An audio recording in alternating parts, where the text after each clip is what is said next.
अस्सलाम वालेकुम, hello and welcome to sports room. मैं हूं आपका मेज़बान नजीबुल हसनैन। ट्राई सीरीज पाकिस्तान में आज से शुरुआत हो रही है और Pakistan will take on Zimbabwe. अब से कुछ देर पहले आपने टॉस देखा जो सलमान अली आगा ने जीता और इमीडिएटली फील्डिंग का फैसला किया। तो क्या गेम प्लान होगा, क्या जहन में चल रहा होगा, कितना इम्पॉर्टेंट है पाकिस्तान के लिए यहाँ अच्छा करना, because world cup is just around the corner. तो ये तैयारी के हवाले से एक बड़ी ही अहम सीरीज़ है, इस पर हम बात करेंगे। मेरे साथ मौजूद हैं टेस्ट क्रिकेटर खुर्रम मंजूर। खुर्रम, अस्सलाम वालेकुम, वेलकम टू द शो। वालेकुम सलाम, कैसे हैं आप? ठीक है, खैरियत से? ठीक ठाक, बिल्कुल खैरियत से। ये बताइए, पाकिस्तान टीम की रीसेंट परफॉर्मेंस को देखते हुए 2 वनडे सीरीज रिसेंटली हमने अपने नाम की, वो वहाँ हम थोड़ा स्टेबल हो रहे हैं आहिस्ता आहिस्ता। यहाँ अब हम जा रहे हैं T20 वर्ल्ड कप की तैयारी का ये प्रोसेस शुरू हो रहा है, जिसके लिए ट्राई सीरीज बड़ी अहम है और सामने जिम्बाब्वे और श्रीलंका की टीम है। आज पहला मैच है, कैसा देखते हैं?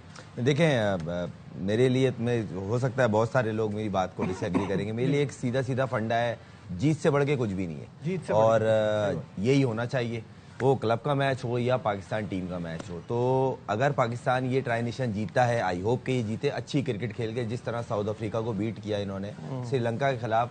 सही है, थोड़ी सी कमज़ोर टीम थी मगर इतनी आसान नहीं थी, उनको हराया इन्होंने और अच्छी क्रिकेट खेल कर आए।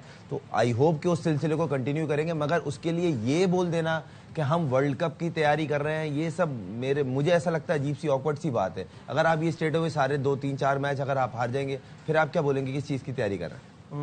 तो आप बेस्ट प्लेइंग 11 बनाएं, आपका कॉम्बिनेशन अच्छा होना चाहिए। स्पेशली आपके अपनी कंडीशंस आपसे अच्छे कोई नहीं जानता। अगर आप इन कंडीशंस के अंदर भी अगर कोई मिस्टेक करते हैं, स्पेशली प्लेइंग 11 में, ये बार बार एक लफ्ज इस्तेमाल करता हूं मैं, प्लेइंग 11 में अगर आप डेलिबरेटली अगर आप मिस्टेक करते हैं तो वो आप खुद जिम्मेदार होंगे। क्यों? देखें, अगर आपको पता है यहाँ पे रन्स चेज होते हैं तो आपने किस कॉम्बिनेशन से बॉलिंग निकालनी है अपनी, किन ओवर्स में आपकी टीम स्ट्रगलिंग फेस में आती है। क्योंकि देखें, अब आप ना प्रॉपर ऑलराउंडर के तौर पे साइम अयूब को 4 ओवर करवाते हैं, नंबर 1। नंबर 2, ऐसा भी देखा गया है, आपके कोच ने कहा कि नवाज दुनिया का नंबर 1 ऑलराउंडर है और उसको एक इंपॉर्टेंट मैच में अगेंस्ट इंडिया, जहां एक्चुअली में उसको बॉल कराई थी, 1 ओवर भी नहीं कराया गया। ये भी देखने में आ गया। तो कहीं ना कहीं कंफ्यूजन दिख रही है। फिर आपके पास इतना जबरदस्त एक यूनिक बॉलर आया जिसका नाम है उस्मान तारिक। आपको उसको बैक करना चाहिए क्योंकि अभी उसकी सबसे अच्छी फॉर्म है। अभी वो अपनी कैरेबियन लीग में टीम को जितवा के आया। फिर जिस तरह उसने लास्ट सीरीज में बॉलिंग की है, आसान नहीं होता प्रेशर को हैंडल करना। मेन चीज ये है कि आपको अपने सिस्टम में उसको किस तरह परफॉर्म कराना, ये कप्तान और मैनेजमेंट का काम होता है। तो आपके पास 2-3 कैटेगरीज तो आ रही हैं, स्पेशली ऑलराउंडर्स को लेके। आपका ओपनर का थोड़ा सा मसला था, वो सेटल डाउन हो गया है, बाबर बीच में आ गया है, तो आपकी थोड़ी शेप में टीम दिख रही है। मगर उन सब चीजों के लिए मैटर है जीत। अगर आप जीतते हैं तो ये सारी चीजें अच्छी लगती हैं। अगर इनमें मिस्टेक्स होती हैं, गंदी क्रिकेट खेलते हैं, तो फिर आपकी पिन पॉइंट होंगी गलतियां और उसके ऊपर आपको खुद नोटिस करना पड़ेगा। बिल्कुल सही बात है। थोड़े से स्टैट्स पर भी साथ साथ नजर डाल लेते हैं खुर्रम। जो T20 ट्राई सीरीज रिकॉर्ड है वो पाकिस्तान का बड़ा शानदार है। स्क्रीन पर भी आपके आ जाएगा। 2018 में जो जिम्बाब्वे ने होस्ट की थी, उसमें पाकिस्तान, जिम्बाब्वे, श्रीलंका, यही तीनों टीमें थी। पाकिस्तान जीता था। 2022 में न्यूजीलैंड होस्ट था, पाकिस्तान, न्यूजीलैंड, बांग्लादेश, वो पाकिस्तान जीता था। और 2025 में पाकिस्तान, अफगानिस्तान, UAE भी पाकिस्तान जीता। तो ट्राई सीरीज T20 में वेन्यू चाहे कोई भी हो, होस्ट कोई भी हो, पाकिस्तान का रिकॉर्ड अच्छा रहा है। और अब ये चौथी ट्राई सीरीज भी, जिस तरह की सिचुएशन लग रही है, पाकिस्तान के चांसेस बहुत अच्छे हैं। हेड टू हेड पर भी नज़र डाल लेते हैं। जिम्बाब्वे और पाकिस्तान के दरमियान टोटल 21 मैचेस हुए हैं। 18 पाकिस्तान जीता है, 3 जिम्बाब्वे जीता है। और अगर आप सीरीज की बात की जाए तो 7 सीरीज हुई हैं, 7 के 7 पाकिस्तान जीता है। बट यहाँ पे एक जो वरिंग बात है वो ये है कि पिछले 5 में से 2 वो जीते हैं, 3 हम जीते हैं। तो वो उनका रिसेंटली हमसे बेहतर जो है वो परफॉर्मेंस उनकी है, रिलेटिवली पुराना देखते हैं। नजीब भाई, अगर आप ये देखिए रिकॉर्ड्स अच्छी चीज होती है, आपको अच्छा कॉन्फिडेंस देते हैं। मगर मेरा ये मानना है कि ऑन अ डे आपको अच्छी क्रिकेट खेलनी पड़ेगी। और ऑन अ डे उनकी टीम बहुत अच्छी शेप में है, स्पेशली कप्तानी का बहुत मैटर करता है। सिकंदर रजा जिस तरह का फाइटर क्रिकेटर है, दुनिया जहां में परफॉर्म कर रहा है, ICC की रैंकिंग में है और बड़ा बोलते हैं नेवर गिव अप एटीट्यूड है उसका। तो उसकी वो प्रेस कॉन्फ्रेंस में भी झलक रहा था, उसने बोला मेरे लिए मैटर नहीं करता सामने कौन सा ओपोनेंट है। तो ये अच्छी चीज है, डजंट मैटर कि वो किसी को नीचा दिखा रहा हो। वो अपने मुल्क की जर्सी पहना हुआ है और उसको ओन कर रहा है। यही चीज़ होती है जो आपसे परफॉर्म कराती है और सामने वाले को मैसेज देती है हम स्पोर्ट्समैन हैं और हम पॉजिटिव खेलने आए। जीत हार ग्राउंड में देखी जाएगी। तो उम्मीद यही है कि पाकिस्तान अच्छी क्रिकेट खेलेगा और साइन भी अच्छा गया है कि टॉस भी जीते हैं, आपने पहले बॉलिंग की है। आई होप कि कम से कम में उन्हें आउट करें, क्योंकि देखें पाकिस्तान का चेजिंग का तो मसला रहा है।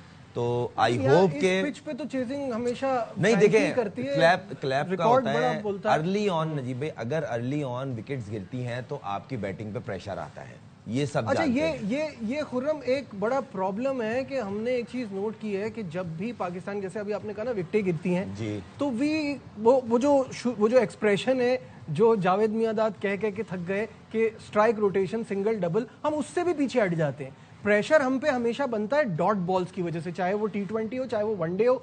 हमारे जैसी डॉट बॉल्स कोई नहीं खेलता। नहीं, इसमें कोई दोराह नहीं है और ये हकीकत है और इस चीज़ पे काम कहीं ना कहीं दिख रहा है। अच्छा, मेन चीज़ ये डॉट बॉल्स की आपने रेशो को कम कैसा करना है, जब आपकी कोर मजबूत होगी। टीम की कोर होती है मिडिल, और मिडिल में आपके पास बाबर आया है और अच्छी चीज़ है। फ़खर अब नीचे खेलने को तैयार है। अगर फ़खर नीचे खेलता है और वो लंबा करता है, क्योंकि स्पेशली फ़खर जमान का लेफ्ट आर्म स्पिनर्स पे जिस तरह शॉर्ट वर्जन में वो अटैकिंग क्रिकेट खेलता है अगेंस्ट, तो उसका बड़ा एडवांटेज है। फिर नवाज की बड़ी जबरदस्त फॉर्म है। तो आपके पास 2-3 ऐसे डायनामिक प्लेयर हैं जो आपका मिडिल में कोर आप कह सकते हैं कि बेहतर है बानिस्बत थोड़ा अरसा पीछे चले जाए, मतलब साल के पहले, मतलब 3-4 महीने 6 महीने पहले, जब आपकी टीम को हर कोई बोलता था यार थोड़े सा ना ये सेटल डाउन नहीं दिख रहे। तो ये चीज फ़हीम के और नवाज की बैटिंग में इंप्रूव करने से क्लियर हो गया है कि हमारी स्पेशली शॉर्ट वर्जन क्रिकेट में बैलेंस दिख रही है। तो आपको आज क्रिकेट तो अच्छी खेलनी पड़ेगी। लेकिन मुझे एक बात समझ में नहीं आती, अभी हमें ये रिपोर्ट भी मिल गई है कि अब्दुल समद की जगह हसन नवाज को फिर टीम में शामिल कर लिया। अब आप कह रहे हैं कि फ़खर जमान भी नीचे खेलने को तैयार है। फ़खर ने तो हमेशा खैर ये कहा है कि मुझे किसी नंबर भी खिलाएं टीम की सिचुएशन के हिसाब से। बट माई पॉइंट जो मिडिल ऑर्डर के प्लेयर्स हैं वो क्या फिर सोचे कि उनका नहीं बनता? देखें, एक दो चीजें बड़ी क्लियर है। आप टीम का जब कॉम्बिनेशन बना रहे होते हो ना, तो एक्चुअली में आपको ये पता होना चाहिए कि हमने मिडिल ऑर्डर लिए कितने हैं। यहाँ पे अलमिया कुछ और है ना। हम यहाँ 6 ओपनर कंसीडर करते हैं और उनको बोलते हैं हम आपको 1 डाउन 2 डाउन 4 डाउन 5 6 7। मजे की बात और सबसे बड़ी एग्जांपल है नवाज की। किसकी? वो जो अभी ड्रॉप हुए और वापसी टीम में हसन नवाज। ये उसकी बैड लक है। हमारे यहाँ प्रॉब्लम ये, प्लेयर अगर आपको लगता है ना 1-2 छक्के ऐसे मार लेता है, उसको नीचे लाते हैं, उसको छक्के मारने वाला प्लेयर बना देते हैं। मुझे ऐसा लगता है कि ना अगर आपके सामने चीज ना हो ना और आप बोले कि हमें ढूंढनी पड़ रही है, अवेलेबल नहीं है, तो समझ में आता है। आपके पास 2 ऐसे प्लेयर हैं जिनको अगर आप अभी बैक करें तो वो टीम की वर्ल्ड कप तक के लिए रेडी हो सकते हैं। जिनमें से नंबर 1 समद है, नंबर 2 मास सदाकत। ये दोनों ऐसे डायनेमिक प्लेयर हैं जो T20 में 7 नंबर 6 नंबर पे आके आपको सामने वाली टीम को ठीक ठाक डैमेज रखने की सलाहियत रखते हैं। तो ऐसा प्लेयर तो आपको चाहिए और वो टच में भी है। अभी आपने देखा एशिया कप में उसने परफॉर्म किया है। अभी उसने समद ने जिस तरह परफॉर्म किया है, काजम ट्रॉफी हो गई, उससे पीछे शाहीन के साथ गया था। तो ये प्लेयर वो हैं जो फॉर्म में, भाई आप फॉर्म ढूंढ रहे होते हो ना, यहाँ उल्टा है। जब बंदा आउट ऑफ फॉर्म हो जाता है फिर बोलते हैं आप बेंच से आपकी जगह बनी है प्लेइंग 11 में। हसन अली की सबसे बड़ी मिसाल है। हसन अली टॉप फॉर्म में था, उसको टीम में लिया, काउंटी में उसने बड़े आउट किए, फिर काजम ट्रॉफी, फिर वो टीम में आया, वो बेंच 8-9 महीने बेंच पे बैठा और वो टीम से बाहर हो गया। तो कोई पूछने वाला है? तो आप जब फॉर्म को कैश नहीं करेंगे, उस्मान तारिक का जो मैंने जिक्र किया, उसकी फॉर्म बहुत अच्छी है। उसने कैरेबियन में उसको किसी बैट्समैन को वो रीड ही नहीं कर पा। बैट्समैन उसको ये होता था कि इसकी 6 गेंदों पे आउट नहीं होना है। जब बैट्समैन ये सोचेगा ना मैं बैट्समैन हूं, मुझे पता है कि यार मुझे यहाँ स्ट्रगलिंग करनी है, वहां आप एक स्टेप आगे चले जाते हो। तो ऐसा बॉलर आपके बेंच पे, तो ये आपको खुद सोचना चाहिए ना कि हमने कौन सी फॉर्म यूज। और सही है, ट्राई नेशन है, अपोनेंट का नाम सही है, आपके मुकाबले में देखा जाए थोड़ा सा एक स्टेप नीचे है जिम्बाब्वे, श्रीलंका, मगर हरगिज ये नहीं है कि उन्होंने ये बोल दिया टॉस से पहले आप ही जीतेंगे। आपको अच्छी क्रिकेट खेलनी है और जीतना है, और वो भी तीनों शोबों में। और फील्डिंग मेन चीज है पाकिस्तान टीम की फील्डिंग। पाकिस्तान टीम की फील्डिंग अगर आज बेहतर होगी तो बहुत सारी चीजें बेहतर हो सकती हैं। सही है। पाकिस्तान कैचेस बहुत ड्रॉप हुए हैं और वो आपने रिसेंट में भी देखे हैं, बहुत ज्यादा हुए। अच्छा, पाकिस्तान की प्लेइंग 11 भी मैं बता देता हूँ नाजरीन के लिए भी, और खुरम आप भी सुन लें। साहबजादा फरहान, साइम अयूब, बाबर आजम, सलमान अली आगा, उस्मान खान, फ़खर जमान, मोहम्मद नवाज, फ़हीम अशरफ, शाहीन शाह अफरीदी, मोहम्मद सलमान मिर्ज़ा और अबरार अहमद। तो इसमें आप देख लें कि जो आप बात कर रहे थे फ़खर जमान 6ठे नंबर पे और मोहम्मद नवाज़ 7वें नंबर पे। तो हसन नवाज टीम का हिस्सा है नहीं अभी, उनको स्क्वाड में तो शामिल कर लिया। अब ये देखें ना नजीब भाई, अब इसके अंदर फ़खर लामौला 5वें नंबर पे जाएगा, क्योंकि सलमान भी टाइम लेता है, बाबर भी टाइम लेता है, सही है। अब फ़खर किस नंबर पे आएगा? 5वें पे। 6ठे पे कौन आएगा? 6ठे पे फ़खर है। 6ठे पे और फिर 7वें पे कौन आएगा? उस्मान। मोहम्मद नवाज, उस्मान को फ़खर से पहले रखा है, सही है। ये शीट में मगर हो सकता मैं बैटिंग ऑर्डर बता रहा हूँ, ठीक है, किस तरह आएंगे। अब आप Usman basically opener one down है, अब कहीं ना कहीं गलत हो रहा है ना। नहीं, दूसरा मुझे एक बात बताइए, अभी तक आपको देख के लगता है कि he is ready for this sort of cricket? I mean, क्योंकि जितनी बार वो आउट हो रहे हैं ना, उनकी बहुत सारे फ्लॉज नजर आते हैं और यही प्रॉब्लम आपको हारिस में भी नजर आ रही थी। तो क्या आपको ये नहीं लगता जब आप बाबर को ले आए तो रिजवान को भी वापस ले आते, मतलब फिर क्या फर्क पड़ रहा है? नहीं, मॉडर्न डे क्रिकेट वाली बात तो चली गई ना पीछे। देखिए मेरा एक ये मानना है, हो सकता है मैं गलत हूँ नजीब भाई, कि पिच को देख के, कंडीशंस को देख के कहीं ना कहीं एक दो प्लेयर को एडजस्ट किया जाता है। बाबर और रिजवान जिन कंडीशंस में वर्ल्ड कप है वो रिक्वायर्ड है, वो पाकिस्तान टीम की रिक्वायर्ड है, क्योंकि एक तो एक्सपीरियंस है, फिर वो कंसिस्टेंट परफॉर्मर है जो पेन लेके या प्रेशर में थोड़ा सा अच्छा परफॉर्म करते हैं। तो ऐसा तो मिडिल ऑर्डर चाहिए। तीसरा सलमान अली आगा खुद है, अगर ये कप्तान तब तक रुके तो ये खुद 3 प्लेयर आपके पास अगर इस तरह के हों, उसके बाद उस्मान 7वें नंबर पे जाएगा। आप मुझे बताएं ना, उस्मान को खिलाना वो सही रहेगा? क्योंकि देखिए जाने के बाद वो ऐसा प्लेयर नहीं है कि आप पहली गेंद पे आप रसल की तरह जाके मारना शुरू exactly. और वो भी ओपनर है, कंडीशन इस बात की वर्ल्ड कप में इजाजत देगी। और ये आप जो छू के निकल गए बात को, मैं उस पर वापस आता हूँ कि अगर सलमान अली आगा वर्ल्ड कप तक होंगे तो ये एक बहुत बड़ा क्वेश्चन मार्क है। इस पर आते हैं कि अगर आपको कप्तान तब्दील करना था तो ये प्रोसेस आज से शुरू हो रहा है ना, वर्ल्ड कप के लिए जो प्रोसेस शुरू हो रहा है। अगर बदलना था तो अभी बदलते, या तो आपने ये सोच लिया है कि अगर शादाब इंजर्ड होंगे तो जब तक वो नहीं होंगे तब तक कोई नायब कप्तान नहीं होता, या तो आपने पहले से ही डिसाइड किया हुआ है या शाहीन को बनाना है। देखें, मुझसे पर्सनली राय पूछा जाए ना तो मैं तो शाहीन के हक में हूं, क्योंकि देखें एक लड़के ने प्रैक्टिकली प्रूफ करके दिखाया है, उसने लाहौर कलंदर की क्रिकेट का नक्शा चेंज किया है। 2 ट्रॉफी फ्लूक में नहीं उठाई जाती। सही बात है, सही बात है। उसने 3 फाइनल खिलाया, 2 जीता है, पहली बात, और खुद परफॉर्म किया है। 2 चीजें होती हैं, कप्तान कर रहा है मगर टीम जीत रही है, खुद की परफॉर्मेंस नीचे है। एक होता है खुद लीड भी कर रहा है, जितवा भी रहा है। फिर चेंजिंग्स, डिसीजन, राइट टाइम पे राइट डिसीजन, ये सारी बहुत चीजें होती हैं।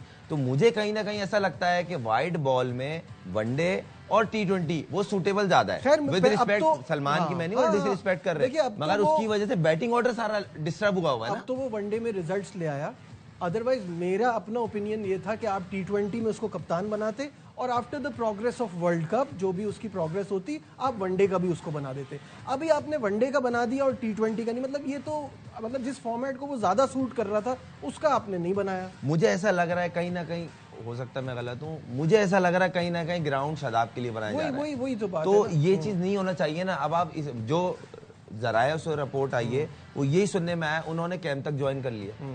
मतलब इतने लाडले कौन से प्लेयर हो गए भाई? आप पाकिस्तान टीम, इंजी भाई को मैंने खुद डोमेस्टिक खेलते हुए देखा है, उनसे बड़े प्लेयर कोई भी नहीं है इनमें। सही बात।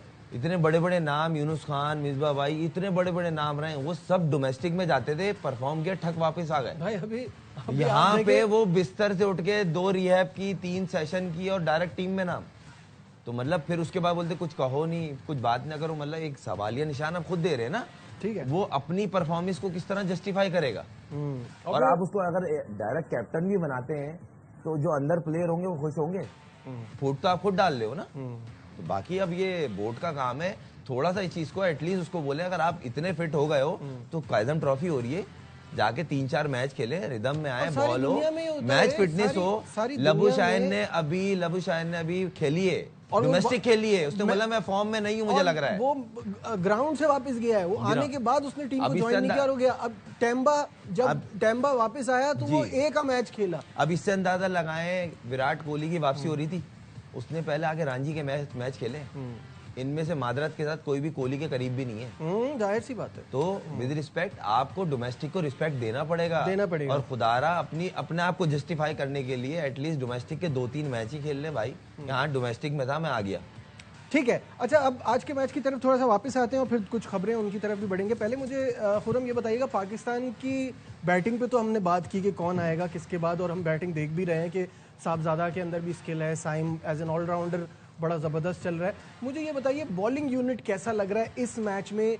सलमान मिर्ज़ा, शाहीन शाह अफरीदी, फ़हीम अशरफ, ये हो गए आपके 3 फास्ट बॉलर्स, और मोहम्मद नवाज़ और अबरार हो गए आपके स्पिनर्स। इसके बाद आपके पास साइम का ऑप्शन भी है, आपके पास सलमान आगा का भी ऑप्शन है। बेहतर है, अच्छा कॉम्बिनेशन दिख रहा है, क्योंकि देखें फ़हीम जिस तरह की अभी बॉलिंग कर रहा है, बॉलिंग उसने बहुत इंप्रूव की है। देखें बैटिंग में तो उसमें कोई डाउट नहीं था, उसका इशू ये हो रहा था उसकी बॉल में जिप नहीं आ रही थी। वो चीज आपको पिछले 2-3 सीरीज में दिखी, और खासतौर जिसमें वो मैन ऑफ द सीरीज बना, उसकी बॉल में जिप था, और खासतौर फर्स्ट चेंज में आके बॉल में जिप आना बहुत मुश्किल होता है, चाहे उसको पूरे ओवर ना मिले, पेसर के लिए। कभी-कभी 1 ओवर करा दिया, कभी-कभी ओवर ही नहीं कराया कि ये भरोसा फ़हीम पे क्यों नहीं आता? और इतना भरोसा कैसे हो सकता है कि एक player man of the series बना और वो अगला सीरीज में पहला मैच ही रेस्ट पे था? मतलब इतना कॉन्फिडेंस मेरे समझ में नहीं आया। तो ये इतना लैक ऑफ कॉन्फिडेंस। हाँ, मतलब मुझे समझ नहीं आ रहा कि ऐसी बेंच पे कौन से सचिन तेंदुलकर बैठे हुए थे जो जिनको मिस कर रही थी टीम, और उनका आना जरूरी था। भाई मैंने एक प्रोग्राम के शुरू में एक बात कही, जीत से बढ़ के मेरे लिए कुछ नहीं। सही बात, हो सकता है गलत हूँ, मगर मेरे लिए जीत सब कुछ है। पाकिस्तान जीतेगा, देखें वर्ल्ड कप अभी नहीं है, बाद में। सही बात। अगर आज आप जिम्बाब्वे से हार जाते हैं ना, पूरी दुनिया में आपको मजाक उड़ेगा। और बात वो भी नहीं है, बात ये हैबिट ऑफ विनिंग। जी, हमें बहुत हारने की आदत पड़ गई थी, अभी 2 सीरीजें जीते हैं शाहीन की, उसमें आप पाकिस्तान, हर बच्चे के मुंह पे, हर बड़े के मुंह पे पाकिस्तान टीम का जो इंटरेस्ट था ना, वो वापस आने के लिए, हाँ आज मैच है, हाँ किससे देखते हैं, सोचते, वो चीज मिसिंग होती जा रही थी। एशिया कप में जिस तरह गिरते पड़ते अच्छा पहुंच गए, वो यूं एवरेज पहुंचा गए, एंड क्या हुआ सबको पता था, हार जाएंगे। क्यों? क्योंकि हमारी जो बैटिंग एथिक्स, टीम बनाने के एथिक्स थे, वो क्लियर थे, क्लियर हर पब्लिक को थे। ये नहीं कि हम और आप एक्सपर्ट हैं, हम कवर कर रहे हैं, हम बोल रहे हैं, पब्लिक बताती थी भाई ये बॉलर मिसिंग है, ये ओपनर मिसिंग है, भाई इसकी टीम में जगह नहीं बन रही। मतलब आज हर बंदे के पास डिजिटल फोन है, और वो बोलता है भाई मैं देख रहा हूँ मैच को, ये क्या गलत हो रहा है, क्या सही हो रहा है। ठीक है, फिर मैच पे दोबारा आएंगे। अब थोड़ा सा कुछ खबरों की तरफ बढ़ते हैं, जिसमें कौमी बल्लेबाज बाबर आजम पर आईसीसी कोड ऑफ कंडक्ट की खिलाफ वर्जी पर जुर्माना। बाबर आजम पर मैच का 10% जुर्माना और डीमेरिट पॉइंट भी दिया गया। बाबर ने श्रीलंका के खिलाफ तीसरे वनडे में आउट होने के बाद विकेट पर बैट मारा था। बाबर ने अपनी गलती का एतराफ भी कर लिया है। तो एक तो ये तो खैर ऑब्वियसली खुद बाबर ने माना कि गलती हुई है, but hate of the moment होता है। बट ओवरऑल अगर आप बाबर की ये वनडे सीरीज देखें तो हाउ कॉन्फिडेंट आर यू कि वो जो ट्रैक उनसे मिस हो गया था उस पर वो वापस आ गए? देखें, फंडा कुछ भी नहीं है, आवाज थोड़ी सी दबी है स्ट्राइक रेट की, वो कंसिस्टेंट होना शुरू हो गया। उसको सिर्फ एक ही चीज की प्रॉब्लम हो रही थी, आपको ये फोर्सली कहा जा रहा था सर्किल के ऊपर से मारो, स्ट्राइक रेट की तरह खेलो। भाई वो कंप्लीट प्लेयर है, वो हिटर नहीं है, वो पैकेज है। जब वो रन करता है पाकिस्तान जीतता है, वो कंसिस्टेंट रन करता है। सही है, उसमें प्रॉब्लम है, आप उसको ऊपर से नीचे लिया है ना, यहाँ पे उसी तरह का प्लेयर चाहिए जो संभाले, टीम का पेन ले। अच्छा, ये चीज प्रॉब्लम तब करी थी जब ये क्रिकेट एज ए ओपनर खेल रहा था। 100% कि आपको आपके पावर प्ले का एडवांटेज नहीं मिल रहा था। साहिबजादा फरहान साइम है ना, खुला जाते हैं स्ट्राइक। लेकिन साहिबजादा फरहान का भी तो मसला है ना, साहिबजादा फरहान छक्का मारेगा तो अगली 4 बॉलें डॉट होंगी, उसको भी तो बदलनी है ना ये चीज। देखिए हाई रिस्क प्लेयर जो होते हैं ना, वो जाते शॉट पे ही है। अब अनफॉर्चुनेट उसकी इत्तेफाक ऐसा हो रहा है, ये हर बार हो रहा है कि वो 14, 15, 18 रन तेज कर देगा, फिर आप जब देखोगे तो एंड में वही होगा 17 बॉलों पे 18 और 19 बॉलों पर 20। वो जो डॉट बॉल का परसेंटेज है उसका बहुत ज्यादा है। जो बाबर की बात है ना, आप कहते हो ठीक है, दुनिया में हर जगह ऐसा एक प्लेयर होता है जिसके अक्रॉस सारे प्लेयर खेलते हैं, बिल्कुल, but the problem with Pakistan team के बाबर, फिर आगा सलमान एंड फिर रिजवान आगा, हाँ, ये सब एक साथ होंगे तो फिर तो हाईवे पे भी हम 120 पर ही रहेंगे। नहीं, मसला स्कोर कार्ड तो दूर की बात नहीं, मसला ये नहीं है। फिर मैं एक वही बात कहूँ, पिच को देख के टीम सेलेक्ट करे ना, कहीं भी किताब में नहीं लिखा ये यहाँ जाएगा। भाई आप बोलो इस पिच पे हमें, अब भाई मिसाल मैं एग्जांपल देता हूँ, आके भाई पहले टेस्ट मैच के बाद इंग्लैंड से हम हार गए, उन्होंने बोला मैं डिसीजन ले रहा हूँ भाई, हमने स्पिन ट्रैक बनाना है, हारेंगे ना। दोनों मैच हरा दिया आपने इंग्लैंड को, डिसीजन लिया ना, पिच बनाई, पिच के हिसाब से 100%, आपने घर से नोमान को, साजिद को बुलाया, जो दोनों को बोल दिया था क्रिकेट खत्म, आप लोग कुछ और देख लें, कोच बन जाए। उन्होंने आके वो रैंकिंग में लग गए, सीरीजों पे सीरीजें जितवा रहे। हुआ आपने उसको देखते हुए सिलेक्ट किया, तो यहाँ बैटिंग में क्यों नहीं कर रहे? रिक्वायरमेंट है तो लाओ, जहां तेज है, जहां बॉल तेज बॉल आ रहा है ऑफ द पिच, वहां पे उस तरह के बैट्समैन लेके जाओ। ये कोई किताब में थोड़ी लिखा है कि इन्हीं दोनों को लेके जाओ। भाई आप अच्छा खेलोगे, कंटिन्यू करोगे, वरना आपकी जगह दूसरा लड़का आ जाएगा। अच्छा, जल्दी से मैं नाज़रीन को ये भी बता दूं कि साबिक कप्तान अजहर अली पीसीबी के ओहदों से मुस्ताफी हो गए। जराये के मुताबिक अजहर अली ने सिलेक्शन कमेटी के रुकन और यूथ डेवलपमेंट के सरबराह की हैसियत से इस्तीफा दे दिया है। इस्तीफा ज़ाती मसरूफियात के बाइस दिया है। ऑब्वियसली जो खबरें सरफराज को लेकर आ रही थी, उसके बाद लग तो यही रहा था कि यही होना है। अजहर अली पर्सनली मैं जानता हूँ, he was very excited with the youth development programme. उनको लगा था कि मैं यहाँ कुछ ट्रांसफर कर सकता हूँ। तो ये जो खबरें आ रही हैं, इस पर क्या कहेंगे? नहीं, देखें बोर्ड के स्टेप हैं, और अगर सरफराज भी आता है तो देखें एक चैंपियन कैप्टन है और उसका एक अपना माइंड सेटअप है, वो डिलीवर करवाने की कोशिश करेगा। देखिए इन दी एंड करना तो प्लेयर ने, बात कर सकते हैं, मोटिवेट कर सकते हैं, बैक कर सकते हैं, एंड में प्लेयर ने डिलीवर करना है। अगर प्लेयर विली होगा, उसमें इतना होगा कि नहीं मैं कुछ करके दिखाऊंगा, मुझे आगे जाना, ये मेरी मंजिल नहीं है, पाकिस्तान टीम को जिताना मेरी मंजिल है, तो वो प्लेयर अलग होते हैं। इसमें से सबसे बड़ी प्राइम एग्जांपल ले लें मां सदाकत की। उस लड़के ने वो उन मैचों को देखें, उसमें और भी लड़के गए हुए ना, वो एशिया का भी खेल लें, मगर उसने उन 2 मैचों से पाकिस्तान टीम का डोर मेरे ख्याल से नॉक कर दिया है वर्ल्ड कप के लिए, कि भाई आप मुझे कहीं ना कहीं कंसीडर करो। ठीक है, मैं 7 नंबर का अच्छा ऑप्शन हूँ। बस अब बिल्कुल आखिरी मराइल में है प्रोग्राम। मुझे ये बताइए कितने स्कोर आपके जहन में, considering Zimbabwe, considering the first game, कितने पे पाकिस्तान रिस्ट्रिक्ट कर लेगा? मुझे ऐसा लगता है कि 150-160 के बिटवीन इनको करना चाहिए। इससे ऊपर गाड़ी थोड़ी सी ना झटके खाएगी। अरे नहीं, देखिए क्रिकेट है, फिर वही वाली बात कर रहा हूँ। आप 2 सीरीजें हो गई, वो खत्म हो गई हैं। आज नया है, न्यू डे, पूरी सीरीज है, और वो आपको उसने साफ बोला है कि हम मैचेस देख के आए इन ग्राउंड्स पे क्या हो रहा है, और वो यहीं का लड़का है। ये नहीं भूलना चाहिए, नहीं भूलें आप। बिल्कुल ठीक है। बहुत बहुत शुक्रिया Khurram, thank you so much, always a pleasure. आज के प्रोग्राम में बस इतना ही। उम्मीद करते हैं कि पाकिस्तान और जिम्बाब्वे की जो अच्छी क्रिकेट देखने को मिले। दीजिए अपने मेज़बान नजीबुल हसनैन को इजाज़त। अपना बहुत ख्याल रखिए। अल्लाह हाफ़िज़।